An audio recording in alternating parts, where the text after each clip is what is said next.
Today, I'm gonna show you how to make a rich, custardy, deep dish quiche Lorraine that has a super flaky, buttery crust. To get started, we'll need to make the pastry crust. For that, I'll grab my food processor and into it combine 360 grams of all-purpose flour, 5 grams of salt, and then 25 grams of sugar. Next, I'll just give that a quick pulse to combine everything.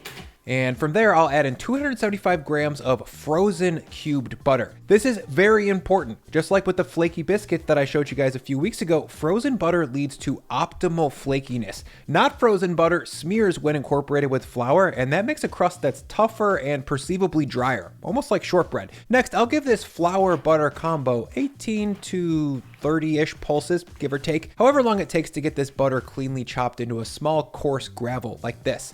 Almost panko breadcrumb size. Next, I'll combine 50 grams of sour cream with 125 grams of ice cold water and stir it to combine. This sour cream is non-trad for a pie style crust, but it's gonna help make the crust easier to roll out, and it's gonna bring some nice rich flavor. Now with the blade running, I'm gonna drizzle in this sour cream water until the dough is barely, and I mean barely, unified. Maybe 8 to 10 pulses in total. And there we go. As you can see, this dough is moistened but not homogeneous, and it holds itself together when I pinch it lightly like this. Next, I'll flip this dough out onto a work surface and squeeze it together until I get a unified clod. I'm definitely not kneading. I'm just pushing this to combine until it's in the rough shape of a disc. And as you can see, there's still visible pockets of butter spread evenly throughout the dough. This is only possible with frozen butter. And again, these pockets are essential to a flaky crust. Next, I'll wrap this dough tightly with plastic wrap and then throw it into the fridge for 30 minutes to hydrate the flour and allow the butter to firm up one more time.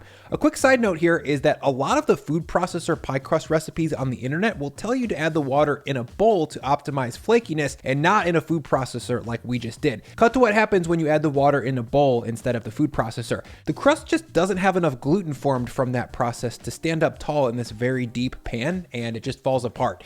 And then I'm very frustrated. 30 minutes later, when I pull up my dough, you can see it's firmed up a bit and it's ready to roll. So I'll flour my board and then my dough, liberally so that it doesn't stick. Next, I'll grab my rolling pin and then pound this dough as opposed to roll it out. When you have a slab that is this thick and this firm, rolling it just makes it crack, and then getting that dough flat ends up taking a lot longer. So just like I do for croissants or biscuits, I'll give this 4 to 5 passes of pounding before I roll it, turning 90 degrees each time. And once I've got this dough about 1 inch thick, I'll start to roll it gently. Again, too much pressure here will create cracking that slows down this whole process. I'll turn it 90 degrees, keep on rolling, and once I've got this rolled into a rough circle that's about 1/8 of an inch thick, I'll check to see how wide it is. I'm looking for about 16 inches. That's gonna allow me to fill the tall, deep sides of the pan that I'm gonna use. Speaking of which, I'll roll up my dough onto my rolling pin carefully and then set it aside and grab my 9-inch wide and 3-inch deep springform pan. Next, I'll grab my rolled out crust and then carefully lay it over the pan as even as I can.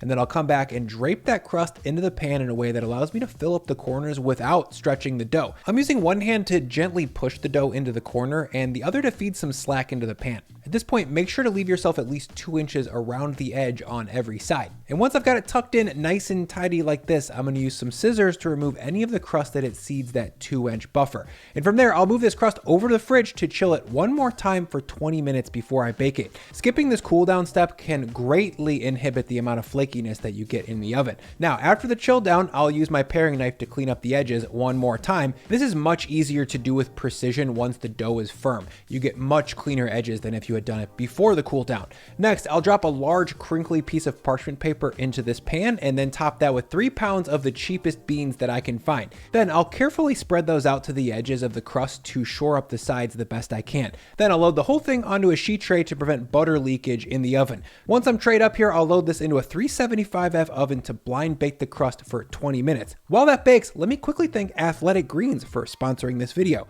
Making cooking videos is a very cool job, you guys. I get to eat a lot of delicious foods every single day, but eating a bunch of cheese, cream, and bacon, no matter how delicious, isn't easy on my body. And that's why Lauren and I started drinking AG1 by Athletic Greens over a year ago as part of our morning routines. Besides giving myself a foundation of 75 high-quality vitamins, minerals, and whole food sourced ingredients, the most noticeable benefit for me has been the boost of energy that I feel throughout the day. Athletic Greens sources the best and highest quality ingredients and is even NFS certified for sport, meaning top athletes trust their ingredients to perform. AG1 also gives me added immune support from a blend of essential vitamins and minerals, plus functional mushrooms that support overall immune health. You kind of expect it to taste more green, but it actually tastes good. It's subtly sweet with notes of pineapple and vanilla. I truly think it'd be hard to find a more comprehensive daily supplement out there. So to see how AG1 works for you, click the link in my description below and get a free 1-year supply of vitamin D drops, plus 5 travel packs with your first purchase of AG1. And after 20 minutes of bake time, I'll snatch this crust out of the oven and very carefully remove the beans.